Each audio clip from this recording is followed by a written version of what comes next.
ඉතින් කොහොමද? හැමෝම ආදරෙන් පිළිගන්නා කෑමලන්තේට. අද මම ඔයාලට අරගෙන ආවේ කඩේ පාන් වලින් හදාගන්න පුළුවන් රසම රස ගාලික් බ්‍රෙඩ් රෙසිපි එකක්.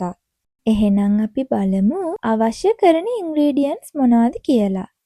මුලින්ම පාන් මෙන්න මේ වගේ ප්‍රමාණයට පෙති කපලා අරගත්තා. කපාගත්තු කොත්තමල්ලි කොළ, ගම්මිරිස්, බටර්, ලුණු, ඒ වගේම සුදු ලුණු ගෙඩියකුත් අවශ්‍ය වෙනවා. මුලින්ම අපි පොයිල් පේපර් එකක් උඩ සුදු ලුණු ගෙඩිය තියාගන්න ඕනේ. අපි ඒකට තෙල් ටිකක්, ලුණු ටිකක්, ඒ වගේම ගම්මිරිස් කුඩු ටිකක් එකතු කරගමු.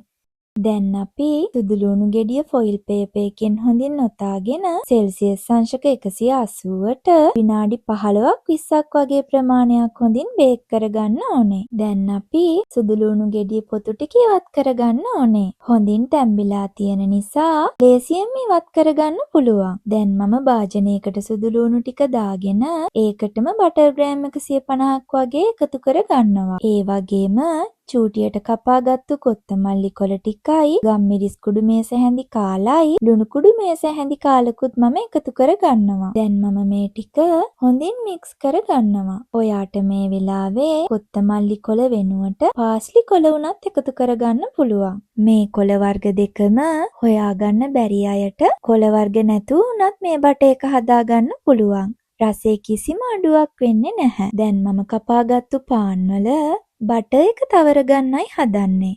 මේ වෙලාවේ ඔයාලට කැමති පාන් වර්ගයක් පාවිච්චි කරන්න පුළුවන්. අපි හදාගත්තු බටර් එක පාන් පෙතිවල හොඳින් තවර ගන්න ඕනේ. බටර් එක හොඳින් මෙල්ට් වෙලා පාන් පෙතිවල චූටි ක්‍රිස්පි ගතියක් ගන්න ඕන නිසා මම මේ ටික එයාර් ෆ්‍රයි එකේ බේක් කරගන්නයි හදන්නේ. මගේ ළඟ චීස් තිබුණ නිසා මම පාන් පෙති උඩින් චීස් ටිකකුත් දාගන්නවා. මේ වෙලාවේ චීස් ඕනෙම නැහැ. තියනවා නම් විතරක් එකතු කරගන්න පුළුවන්. එයාර් ෆ්‍රයි එකක් හෝ oven එකක් නැති අයට ලිපේ උනත් මේක හදාගන්න පුළුවන්. පෑන් එකකට තෙල් ටිකක් එකතු කරගෙන දෙපැත්ත හොඳින් පුච්ච ගන්න ඕනේ. ඔන්න දැන් බටර්, චීස් හොඳට මෙල්ට් වෙලා පාන් එක හොඳින් බේක් වෙලයි තියෙන්නේ. දැන් රස බලන වෙලාව. එහෙනම් ඔයාලත් මේ වගේ ගාලික් බ්‍රෙඩ් එකක් හදලා රසද කියලා මටත් කියන්න. ආයිමත් කෑම කතාවකින් හමු වෙමු. අදට ගිහින් එන්නම්. ආදරේයි.